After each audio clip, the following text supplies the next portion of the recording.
కొందరు స్టార్ హీరోయిన్లు ప్రొఫెషనల్ లైఫ్‌ని డీల్ చేసినంత ఈజీగా పర్సనల్ లైఫ్‌ను డీల్ చేయలేరు.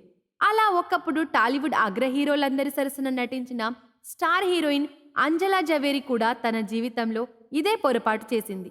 కెరీర్ పీక్స్‌లో ఉన్నప్పుడు ఓ విలన్‌ను ప్రేమ వివాహం చేసుకొని అటు ఫ్యామిలీకి, ఇటు సినిమాలకు దూరంగా జీవించాల్సి వస్తుంది. నిజానికి అంజలా జవేరి ఈ సినిమా రంగంలోకి ఎలా వచ్చింది?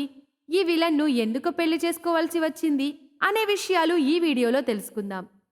చూడడానికి తెలుగు అమ్మాయిలా కనిపించే అంజలా జవేరి పుట్టింది ఇంగ్లాండ్ దేశంలో. ఆమె తల్లిదండ్రులు గుజరాత్ ప్రాంతానికి చెందినవారు. అయితే ఉద్యోగరీత్యా ఇంగ్లాండ్ దేశంలో సెటిల్ అయ్యారు. అయితే అంజలా జవేరికి నటన రంగం అంటే ఆసక్తి ఎక్కువ. కానీ ఇంట్లో వాళ్ళు ఆమెను ఆ రంగం వైపు ప్రోత్సహించలేదు. దీంతో ఈ నటి ఇష్టం లేకుండానే ఇంట్లో వాళ్ళు ఫోర్స్ చేస్తే మెడిసిన్ చదివింది. అనంతరం ఓ బాలీవుడ్ ప్రొడ్యూసర్ తన కొడుకు మొదటి సినిమా కోసం ఇంగ్లాండ్ దేశంలో ఆడిషన్స్ పెడితే ఇంట్లో వాళ్ళకి తెలియకుండా తన ఫొటోస్ పంపించింది. ఇక అలా ఆడిషన్స్‌లో అంజలా జవేరి సెలెక్ట్ కావడంతో మొదటగా హిందీ సినిమాలో నటించే అవకాశం వచ్చింది. ఇక ఈ సినిమా సూపర్ సక్సెస్ కావడంతో ఆ వెంటనే ఆమెకు విక్టరీ వెంకటేష్ హీరోగా చేస్తున్న ప్రేమించుకుందాం రా మూవీలో హీరోయిన్ ఛాన్స్ వచ్చింది.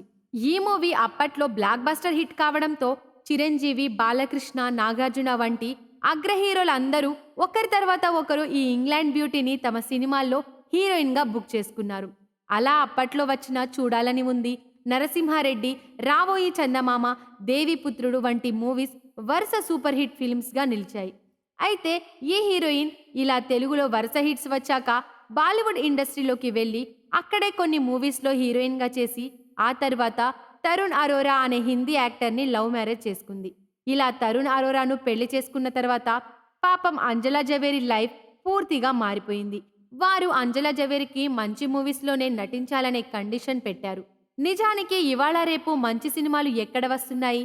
దీంతో వచ్చిన ప్రతి సినిమాను, ప్రతి క్యారెక్టర్‌ను ఏదో రీజన్ చెప్పి రిజెక్ట్ చేసేవారు. అలా కొన్ని రోజులకు అంజలా జవేరి ఫ్యామిలీ గురించి తెలుసుకున్న వారు కథలు చెప్పడానికి అటువైపు రావడమే మానేశారు. అలా మెల్లమెల్లగా ఈ హీరోయిన్ సినిమాలకు దూరమయ్యింది.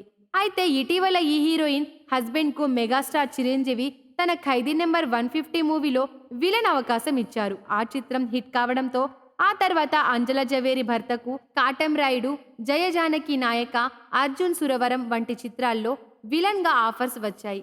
ఇక అంజలా జవేరి భర్త చూడడానికి విలన్‌గా కనిపించిన అంజలా జవేరిను ఎంతో ప్రేమగా చూసుకుంటాడు. ఇటీవల ఆమె పుట్టినరోజు వస్తే తన బ్యూటిఫుల్ ఫొటోస్ అన్నీ ఇన్‌స్టాగ్రామ్‌లో షేర్ చేసి బర్త్‌డే విషెస్ కూడా తెలిపారు. అంతేకాదు ఆమెకు ప్రతి నెల ఏదో ఒక ట్రిప్‌కి ఖచ్చితంగా తీసుకొని వెళ్తుంటారు. అయితే ఇక్కడ మరో ఆశ్చర్యకరమైన విషయం ఏమిటంటే అంజలా జవేరి భర్త ఆమె కన్నా 6 ఏళ్ల వయసులో చిన్నవాడు. వీరికి పెళ్ళై 5 ఏళ్లవుతున్నా ఇంకా పిల్లలు లేరు. ఇక అంజలా జవేరి తెలుగులో చేసిన లాస్ట్ మూవీ వచ్చేసి 'లైఫ్ ఈజ్ బ్యూటిఫుల్'. మీరు ఇలాంటి ఇంట్రెస్టింగ్ మూవీ అప్డేట్స్ మరిన్ని తెలుసుకోవడానికి ఇప్పుడే మా ఛానల్‌ను లైక్ చేయండి, ఫాలో చేయండి, సబ్స్క్రైబ్ చేసుకోండి.